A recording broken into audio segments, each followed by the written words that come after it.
중국은 AI 키우고 한국은 의사만 키운다 이래도 됩니까? 한국은 왜 AI 엔지니어가 사라졌을까요? 오늘은 좀 심각한 주제를 갖고 왔습니다. 한국의 미래가 어떤 방향으로 가야 하는지에 대한 고민입니다. 여러분들도 함께 고민해 봐주세요. 메타의 AI 연구소엔 중국인이 넘쳐나고 한국인은 단 한 명도 없다는데 도대체 무슨 일이 벌어진 걸까요? 지금 이 순간에도 한국 청소년의 80%는 의대를 준비하고 있고 반도체 인재는 해외로 탈출하고 있습니다. 이건 단순한 진로 선택의 문제가 아닙니다. 이건 국가의 미래가 사라지고 있는 현장입니다. 지금 한국이 놓치고 있는 것, 우리가 왜 세계 인재 전쟁에서 도태되고 있는지를 알려드리겠습니다. 이 이야기를 끝까지 보신다면 당신은 지금 한국 사회가 어디로 향하고 있는지, 그리고 우리 세대가 무엇을 놓치고 있는지 똑똑히 알게 될 것입니다. 구독과 좋아요는 영상 제작에 큰 힘이 됩니다. 제1부 인재 전쟁의 중심, AI의 시대가 바꾼 판. 2022년 11월 세상은 조용히 뒤집혔습니다. 챗GPT라는 이름의 인공지능이 등장한 그 순간부터 사람들은 더 이상 이전과 같은 방식으로 일하지 않았고 기업들도 그 전과 같은 속도로 변화하지 않았습니다. 인류가 인공지능이라는 기술을 실제로 손에 쥐게 된 최초의 순간. 그것은 단지 새로운 도구가 나타났다는 의미가 아니라 우리가 살아가는 방식 그 자체가 바뀌기 시작했다는 신호였습니다. 그리고 그 격변의 중심에는 엔비디아라는 회사가 있었습니다. 원래 엔비디아는 게임용 그래픽카드를 만드는 회사로 알려졌습니다. 게이머들 사이에서 그래픽카드의 명가로 불리던 이 기업이 AI의 시대가 열리자 가장 먼저 돋보이는 별로 떠올랐습니다. 그 이유는 단순했습니다. 인공지능 학습에는 엄청난 연산량이 필요한데 엔비디아의 GPU가 바로 그 작업에 최적화되어 있었던 것입니다. 빅테크 기업들이 너도나도 GPU를 사들이기 시작하자 전 세계는 전례 없는 광경을 목격하게 됩니다. 아마존, 구글, 마이크로소프트, 메타까지 일명 AI 4대 천왕이라 불리는 기업들이 줄을 서서 외칩니다. Please take our money. GPU 하나 얻기 위해 세계 최고 부자들이 줄을 서서 구걸하는 장면이 현실이 된 것입니다. 2022년 말 엔비디아의 시가총액은 4천억 달러도 채 되지 않았습니다.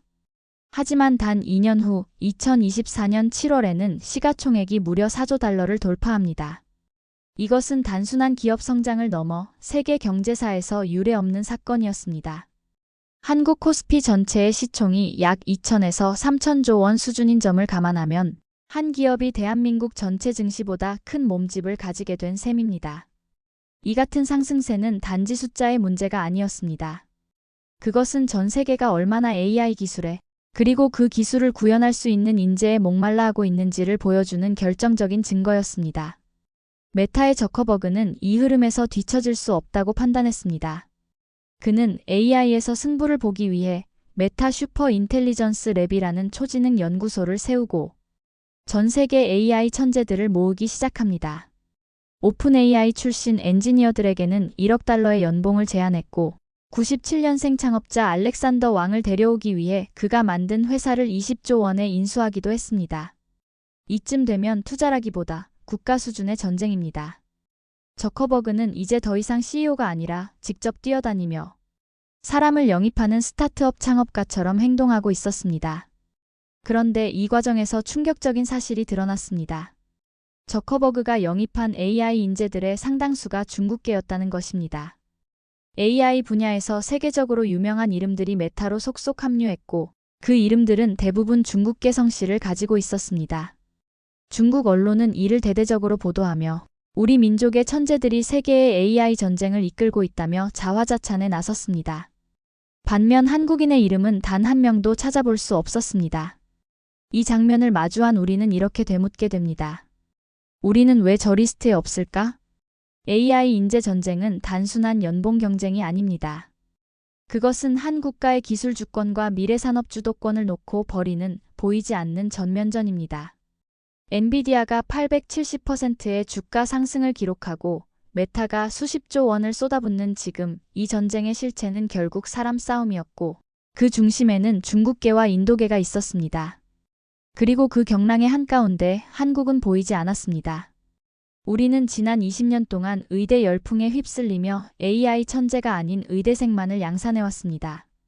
수학과 과학에 소질 있는 학생도 결국 의대 입시용으로 몰려갔고 전 세계 AI 경쟁의 파도 앞에 한국은 준비되지 않은 나라가 되어버렸습니다. 누가 AI를 주도할 것인가의 질문은 이제 얼마나 많은 GPU를 가지고 있느냐의 문제가 아닙니다. 그것은 얼마나 많은 두뇌를 보유하고 있느냐의 문제입니다. 기술은 기계가 아니라 사람이 만듭니다. 그리고 그 사람은 교육이 키우고 사회가 보호하며 국가는 그들을 우선시할 때 비로소 탄생합니다. 지금 우리는 그 단계를 모두 놓친 셈입니다. 일부의 끝에서 우리는 다시 처음의 질문으로 되돌아갑니다. 당신의 나라 대한민국, 우리는 지금 무엇에 미쳐 있습니까? 제2부, 공대에 미친 중국, 어린이조차 AI 개발자가 되는 나라. 중국 항저우의 오래된 주택가. 담벼락은 벗겨지고 골목은 좁으며 집안은 비좁고 소란스럽습니다. 하지만 이 동네는 지금 중국에서 가장 비싼 동네 중 하나입니다. 이유는 단 하나, 학군 때문입니다. 어떤 부모는 집을 2채나 팔고 이 동네로 이사 왔습니다. 단지 초등학교를 잘 보내기 위해서입니다. 교육 하나에 모든 것을 걸고 있는 이 가족은 오늘도 아이의 수학 숙제를 함께 풀고 직접 만든 DIY 과학 실험을 카메라에 담고 코딩 학원 수업을 들으며 미래를 준비하고 있습니다. 이 아이의 꿈은 무엇일까요? 저는 유명한 프로그래머가 되고 싶어요. AI나 로봇을 다루는 사람이요. 이 소년의 이름은 정앤위. 그는 초등학교 3학년이지만 이미 국제과학대회에서 상을 받고 물리와 수학에 몰두하고 있으며 하루 3시간씩 코딩을 배웁니다. 아버지는 매일 저녁 아이가 만든 자동급수기를 보며 감탄합니다. 이건 내가 생각하지도 못한 구조야. 물을 자동으로 빨아올리는 구조라니. 어머니는 철저한 계획표를 짜서 수학물리 외에도 정보기술, 로봇 제작, 사회참여 교육까지 함께 준비합니다. 중국에서 공대에 미친 현상은 우연이 아닙니다. 이 아이가 존경하는 인물은 바로 량원펑. 이름이 생소할 수 있지만 중국에서는 이미 초등학생들의 우상입니다. 그가 만든 AI 챗봇 딥시크는 챗GPT보다 10분의 1 가격으로 훨씬 빠르게 상용화됐고 단번에 글로벌 AI 시장을 뒤흔들었습니다. 미국 주식시장이 딥시크 발표 당일 역대급 하락을 기록했을 정도입니다. 량원펑의 자산은 무려 183조 원. 그가 살던 마을은 성지가 되었고 아이들은 그의 집 앞에서 박수를 치며 셀카를 찍습니다. 중국은 지금 국가 전체가 량원펑 같은 인재를 키우기 위해 움직이고 있습니다.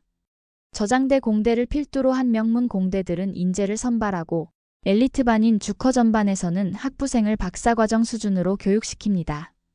이 프로그램 출신들은 대부분 AI 스타트업을 창업하거나 글로벌 대기업에 스카우트됩니다.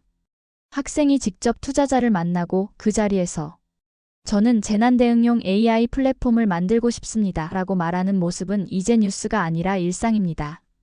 뿐만 아니라 저장대 캠퍼스에는 창업 지원 공간이 따로 마련돼 있어 학교가 직접 초기 투자금과 멘토링을 제공합니다. 한 졸업생은 스마트 안경을 개발해 중국은 물론 북미와 일본에까지 진출했습니다. 정부는 창업자에게 무상 연구실과 자금을 제공하고 졸업과 동시에 사업을 할 수 있게 돕습니다. 중국에서 공대생은 더 이상 기술자도 아니고 단순한 연구자도 아닙니다. 그들은 경제를 움직이는 혁신의 씨앗입니다. 이처럼 공대에 미친 중국의 교육 구조는 초등학생 때부터 시작됩니다. 토요일 오후 항저우의 정예 초등학생들은 차로 1시간을 달려 과학원에 모입니다. 이곳은 시험을 통과한 상위 5%만 입학할 수 있는 곳으로 입시 로드맵이 AI 반도체 로봇 등 전략 기술에 맞춰 짜여 있습니다. 그들은 북경 대칭화대를 목표로 이공계 엘리트의 길을 준비하고 있습니다. 칭화대엔 야후반이라는 특별한 반이 있습니다. 튜링상을 수상한 세계적 석학 야후치즈 교수가 직접 학생들을 지도하는 이 프로그램은 학부생을 박사과정처럼 키웁니다. 전 세계를 대상으로 한 AI 양자 컴퓨팅 반도체 개발을 목표로 하며 미국 MIT나 스탠포드조차 부러워하는 인재 시스템입니다. 이러한 배경에는 강력한 국가 전략이 자리 잡고 있습니다. 중국은 2015년부터 중국 제조 2025 정책을 통해 제조 대국에서 기술 강국으로의 도약을 준비해왔습니다. 특히 트럼프 정부의 대중 제재가 본격화되자 중국은 스스로의 생존을 위해 과학기술 자립을 선언합니다. 그 핵심이 바로 공대 인재였습니다. 국가 전략은 교육 정책과 정확히 일치합니다. 지방 정부는 이과 중심 혁신 고등학교를 세우고 전교생이 실험 중심 수업을 받으며 고교 1학년부터 대학 2학년 수준의 물리학을 배웁니다. 상위 1%만 들어가는 창신반에서는 AI 알고리즘을 직접 구현하며 수학물리를 심화 연구합니다. 이런 환경 속에서 초등학생도 로켓 개발을 하고 싶다며 물리학을 파고들고 고등학생도 저는 나노 소재를 전공하고 싶어요 라고 말하는 것이 이상하지 않습니다. 놀라운 점은 이 모든 것이 단순히 좋은 성적을 위한 것이 아니라 실제로 사회에 기여하고 부를 창출할 수 있기 때문입니다. 중국에서 엔지니어는 가장 연봉이 높은 직업 중 하나입니다. 의대생도 공대 친구가 나보다 3배는 더 법니다 라고 말할 정도로 사회적 존경과 경제적 보상이 따라옵니다. 창업한 지 5년 만에 기업 가치 2조 원, 직원 수 1,000명을 거느린 저장대 출신 CEO의 이야기는 이제 전설이 아닙니다. 이 모든 것의 시작은 수학이 재밌어요 라고 말하는 초등학생의 미소에서 출발합니다. 중국은 지금 그 누구도 웃음으로 넘길 수 없는 진짜 미래를 준비하고 있습니다. 제3부 한국은 왜 의대에 미쳤는가? 스카이요? 요즘은 의대죠. 서울 시내의 한 고등학교 담임교사가 학생들과 상담하며 무심히 던진 이 한마디는 지금의 한국 교육 현실을 정확하게 요약합니다. 대한민국에서 가장 확실한 미래는 의사라는 직업입니다. 세상이 아무리 바뀌고 AI가 일자리를 대체한다는 말이 흘러넘쳐도 의사라는 존재는 불변의 가치처럼 여겨집니다. 그리고 그 믿음은 부모 세대에서 자녀 세대로 뿌리 깊게 이어지고 있습니다. 고3 수험생인 지연이는 이렇게 말합니다. 의사가 돼서 롯데월드가 보이는 곳에 살고 싶어요. 이 말은 단순한 바람이 아닙니다. 대한민국의 입시 시스템이 그리고 사회의 가치체계가 만들어낸 아주 현실적인 목표입니다. 지연이와 같은 수험생의 70%가 넘는 비율이 의대를 지망하고 있으며 그 경쟁률은 해마다 치솟고 있습니다. 비단 서울대 의대뿐만 아니라 지방대 의대조차도 연세대, 고려대, 카이스트보다 더 높은 점수를 요구합니다. 왜 이런 일이 벌어졌을까요? 첫째는 안정성입니다. 의사는 불황이 없습니다. 경기 침체에도 끄떡없고 퇴직 후에도 병원을 개업할 수 있으며 직업에 대한 사회적 존경도 여전합니다. 둘째는 확정된 소득입니다. AI가 아무리 발전해도 의사는 쉽게 대체되지 않는 직군으로 여겨지며 연봉 1억 이상은 기본이라는 인식이 자리 잡고 있습니다. 셋째는 자녀의 사회적 지위 확보입니다. 많은 부모들이 자녀가 의사가 되기를 원하는 건 자식의 안위를 넘어 그 자체가 부모의 자존심이기 때문입니다. 문제는 이 모든 요소들이 지나치게 한 방향으로 쏠려 있다는 것입니다. 한 명의 의사가 배출될 동안 수천 명의 과학자, 수만 명의 개발자, 수십만 명의 기술자가 필요하다는 사실은 사라졌습니다. 모두가 의사를 바라보는 사이 공대는 찬밥 신세가 되었고 수학을 잘하는 학생은 자연스럽게 의대 진학 준비생으로 분류됩니다. 과학고, 영재고에서도 의대 진학 비율이 높아졌고 의대를 준비하는 학생이 의학에 대한 열정보다 성적이 높아서 선택하는 사례가 더 많아졌습니다. 아이러니한 사실은 이 같은 상황이 국가의 미래를 스스로 갉아먹고 있다는 점입니다. 지금 세계는 AI, 반도체, 양자 컴퓨팅, 우주항공 등 미래 먹거리 산업의 사활을 걸고 있습니다. 그리고 그 중심엔 항상 공대 인재가 있습니다. 앞선 2부에서 본 것처럼 중국은 아이 때부터 코딩을 가르치고 칭화대와 저장대를 중심으로 과학기술 인재를 양성합니다. 그들은 AI 스타트업을 창업하고 세계를 무대로 기술력으로 승부합니다. 반면 한국은 10대 청소년의 80%가 의사를 꿈꾸는 나라가 되었고 1억 연봉을 받을 수 있는 데이터 사이언티스트가 부족해 외국인 인력을 수입해야 하는 실정입니다. 대한상의의 보고서에 따르면 한국의 고급 인재 해외 유출률은 세계 1위입니다. 미국으로 넘어간 한국 박사들의 71%는 귀국을 원하지 않으며 가장 큰 이유는 열악한 대우와 전망 부족입니다. 실제로 한국의 연구자들은 한 해에 2~3개의 과제를 따내야 생계를 유지할 수 있고 그 과정에서 끊임없이 예산 삭감과 행정적 장벽에 시달립니다. 메타물질 분야의 세계적 석학 이영백 교수는 카이스트 정년 후 중국 부단대로 자리를 옮기며 이렇게 말했습니다. 한국에서 연구비 삭감 소식을 들었을 때 연구자가 존중받는 시대는 끝났다고 느꼈습니다. 중국에서는 그를 석좌 교수로 초빙하고 5성급 호텔 수준의 숙소와 자유로운 연구 환경을 제공했습니다. 심지어 박사과정 학생 200명을 마음대로 선발할 수 있는 권한까지 주었습니다. 한국에서는 불가능한 일이었습니다. 우리는 의대를 가야 성공한다는 공식이 너무 깊숙이 뿌리박힌 나머지 과학기술의 미래에 대한 투자와 고민을 외면하고 있습니다. 이는 단지 교육의 문제가 아닙니다. 국가산업 구조 자체가 왜곡되고 있는 것입니다. 의료 공급 과잉 문제는 물론 반도체 AI 인력 부족으로 인한 성장 정체는 이미 현실이 되었습니다. 더 이상 외면할 수 없는 시점이 된 것입니다. 그리고 이 모든 현상은 개인의 잘못이 아닙니다.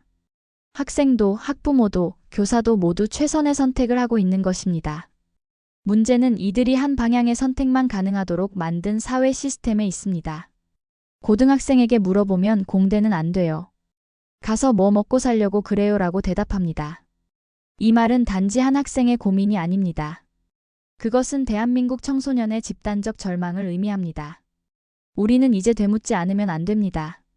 왜 우리는 공대를 기피하게 되었을까? 왜 수학과 과학을 잘하는 아이가 의사가 되어야만 할까? 그 아이가 세계를 바꿀 연구자가 되지 못한 것은 단지 운이 없었던 걸까? 아니면 우리가 그 길을 열어주지 않았기 때문일까? 이 질문은 단순한 교육제도의 개혁으로 해결되지 않습니다. 사회적 인식, 국가의 지원, 그리고 무엇보다 과학기술이 국가의 미래를 책임진다는 믿음이 다시 회복되어야 합니다. 의료도 중요하지만 의사만 많아진 나라가 과연 경쟁력을 가질 수 있을까요?